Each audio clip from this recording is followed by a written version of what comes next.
Oh, oh putain de merde. T'es sucré comme un putain d'ananas. Tu sais où trouver des cailloux? Non, mais y a ma queue. Depuis que Meryl a attrapé de mauvaises habitudes, elle devient de plus en plus audacieuse, jusqu'à prendre la voiture de son père André en cachette. Mais elle ne se doutait pas qu'on la surveillait déjà. Ouais, allez, sors de là. Sors de cette bagnole. Sors de cette putain de bagnole. Dégage. Allez, casse-toi.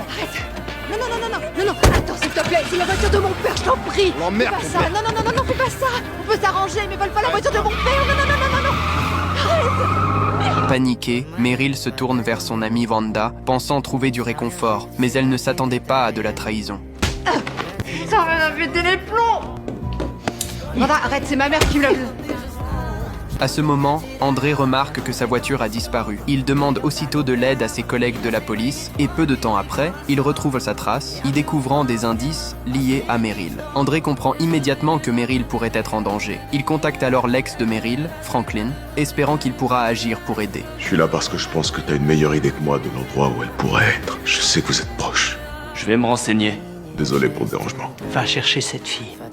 Franklin, en tant que chef local influent, obtient rapidement les informations clés. Je l'ai vu ce matin, avec Vanda. À quelle heure? Environ 7h30. Tu dis que t'as vu Mel dans une voiture avec Vanda vers 7h30 ce matin? Ouais. Suivant les indices, ils se rendent chez Wanda. À l'entrée, Franklin découvre les vêtements de Meryl. Le sang dessus le met dans une colère noire. On recherche deux filles. Une d'elles portait ce sweat et l'autre c'est Vanda. Elles sont où? Vous vous prenez la tête pour deux petites putes, les mecs.